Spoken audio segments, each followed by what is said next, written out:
আমাদের সুষ্ঠু নির্বাচনের মধ্য দিয়ে একবারের পর একবার ক্ষমতা হস্তান্তর বা নতুন সরকার গঠনের এই যে অব্যাহত একটি ধারা থাকার কথা ছিল সেটা হয়নি।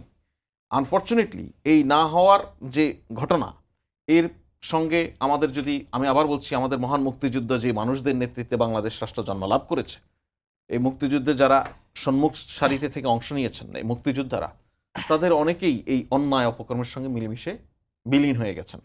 তারা এই অপকর্মগুলিকে জাস্টিফাই করেছেন, নানান সময় লেজিটিমেট করেছেন নানান প্রক্রিয়ার মধ্য দিয়ে। আমরা আমাদের নির্বাচন সংক্রান্ত যে কলঙ্ক, সেই কলঙ্ক কাটিয়ে উঠতে পারিনি। শুধুমাত্র আপনি এখনো দেখুন না কেন, আপনি যে আমাদের এই অতি সাম্প্রতিক সময়ে জুলাইকে এবং ৭১কে মুখোমুখি দাঁড় করানোর একটা শুরু থেকেই কিন্তু আমরা চেষ্টা দেখি, খেয়াল করি, কিন্তু মানে মনে হয় যে জুলাইকে প্রশ্নবিদ্ধ করার জন্য সবচেয়ে মোক্ষম হাতিয়ার হচ্ছে মহান মুক্তিযুদ্ধের সঙ্গে জুলাইয়ের গণ অভ্যুত্থানকে মুখোমুখি যদি দাঁড় করানো যায় তাহলে একটা গ্রুপের সুবিধা হয়, যারা গত ১৫, ১৬, ২০ বছর ধরে এই মুক্তিযুদ্ধের কার্ডটি ব্যবহার করে করে এই দেশে নির্যাতন, নিষ্পেষণ, লাঞ্ছনা, বঞ্চনা সৃষ্টি করেছে।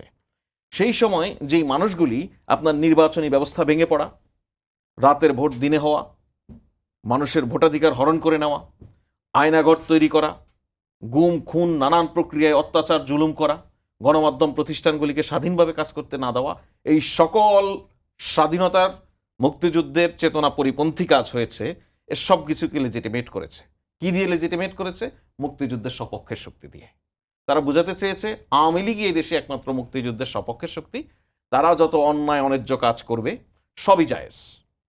আওয়ামী লীগের হাত ধরেই এই বাংলাদেশে এখন পর্যন্ত আপনি যেই কোনো গবেষককে বলুন গবেষণা করতে, অথবা বাজারে এক্সিস্টিং যত মুক্তিযুদ্ধের ইতিহাস নিয়ে গবেষণা পাওয়া যায় এবং মুক্তিযুদ্ধের চেতনাকে পরবর্তীতে কিভাবে বুলণ্ঠিত করা হয়েছে সেই নজির বা নথি যদি আপনি খুঁজে বের করতে যান, আপনি দেখবেন বাংলাদেশে মহান মুক্তিযুদ্ধের চেতনা সবচেয়ে বেশি ক্ষুণ্ণ হয়েছে আওয়ামী লীগের হাত ধরে।